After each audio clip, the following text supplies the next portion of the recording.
Hey, beautiful people, Dhylles Victoria here. Hope all is well. Your unapologetic, no fucks given leader here. So I'm gonna say some shit right now that's probably gonna ruffle your feathers, but it's truth, and I speak truth. So I am Dhylles Victoria. I am the unapologetic, no fucks given coach, embodying authenticity, freedom, and truth. What does that mean? Be exactly who you're supposed to be. Give yourself permission to own who you are. So, oftentimes, we as people or women, we tend to play small. We tend to dim our own light. We tend to allow people to take our power. I know that's an ouchie. And sometimes we don't say the things that we need to say. And I've come to a point in life where I had to be no fucks given. I had to carry that attitude and that energy because I was allowing people to walk all over me. I was allowing situations to happen in my life. And so I can't blame anyone but myself, and you can't blame anyone but you. So when it comes to being a no fucks given leader, a no fucks given queen, it requires you to step outside your comfort zone at times and be uncomfortable in speaking your truth and saying what it is that you want to say, because that is the only way to freedom and authenticity. Being authentic means embodying all of who you are, good, bad, ugly, indifferent. Being in freedom and authenticity and truth means that you have to no longer enable that part of yourself that's comfortable. You have to come out of your comfort zone. You got to step out of all of the things which you've become accustomed to in order for you to create the life that you want. And that is uncomfortable sometimes, and it rocks you to your core, and you get a cringe in the stomach area, like, oh, do I have to do that? Yes, you do. Reason being is, if you want the life that you truly desire and deserve, you have to make a couple changes. Last year, I did a past life regression session, and it was with a hypnotherapist, and she put me under hypnosis, and I was able to see myself from the outside in as opposed to the inside out, because we can't identify habits and cycles and toxic behaviors from the inside out. We got to do the outside in, and people can tell us, right? But at the same time, sometimes we're stubborn. We don't want to listen. We ignore. We're like, you don't know what the fuck you're talking about, right? So when I did that, I was able to see my habits and cycles and patterns for what they were. I was able to realize and tap into the fact that I inherited a lot of the patterns and toxic behaviors from my family and my bloodline, right?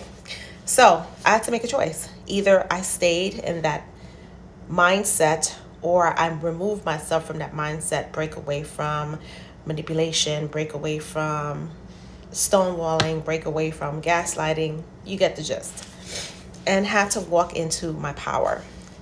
Walking into the power actually helps you with embodying authenticity, freedom, and truth.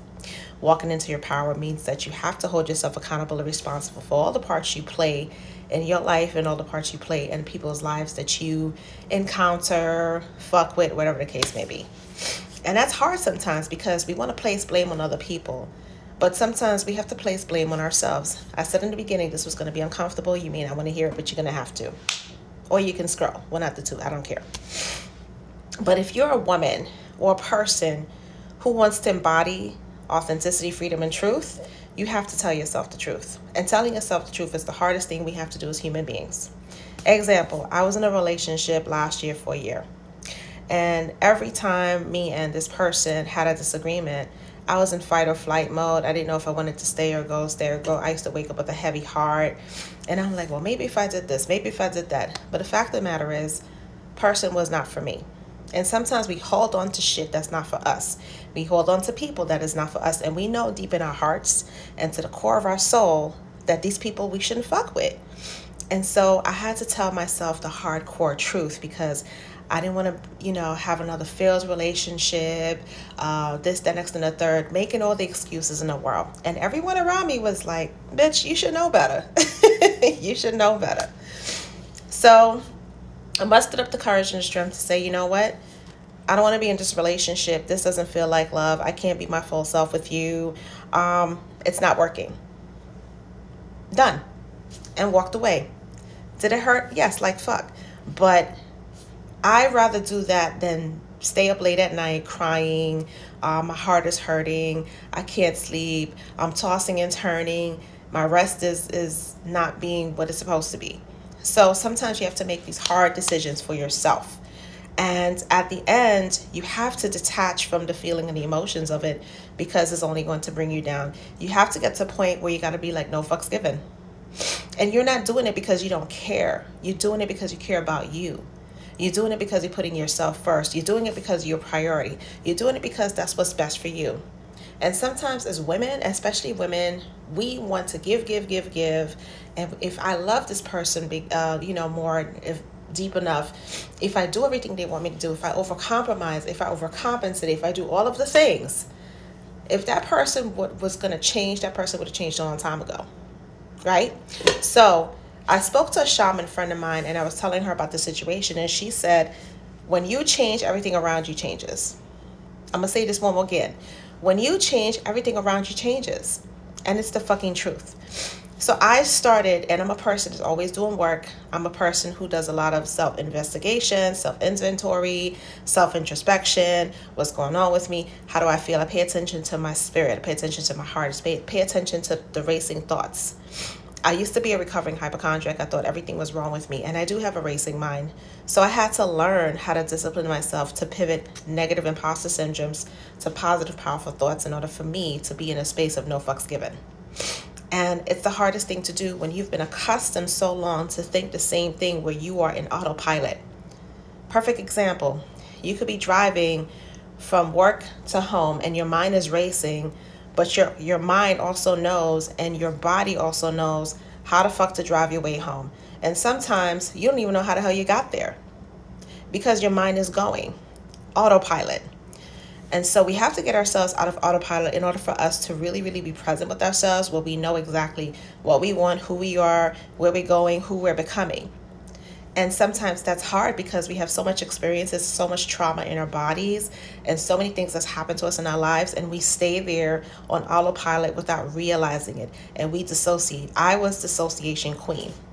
I would spiritually dissociate. My body would be here present, and I'll be talking to you, having a full conversation, but my soul is in fucking Narnia.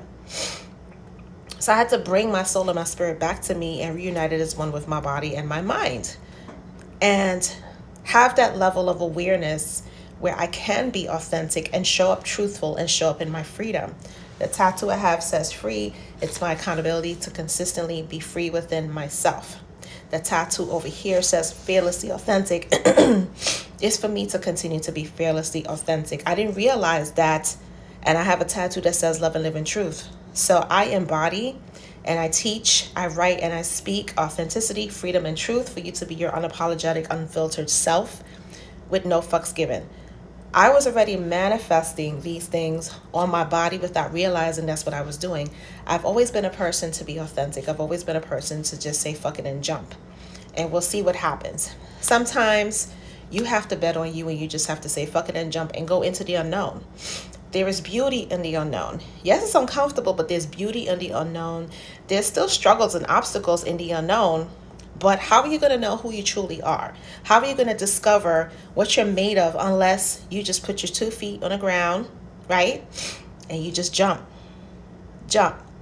Would you prefer to just wait on the sidelines where everyone else is living their life? Or would you want to live your life too and create the life that you want, that you know that you desire and deserve? And on top of that, to desire and deserve with intention, accepting, believing, and knowing and embodying that you deserve a life that's full of beauty and grace and peace and joy and all of the things. Struggle will still be there. But once you embody authenticity, freedom, and truth with no fucks given, you relinquish control over to the universe, especially things that are not in your control. You don't worry about it no more. Because guess what? Everything works out. Again, in the beginning, I said this was going to be uncomfortable. However, I hope it helps you. Talk to you guys soon.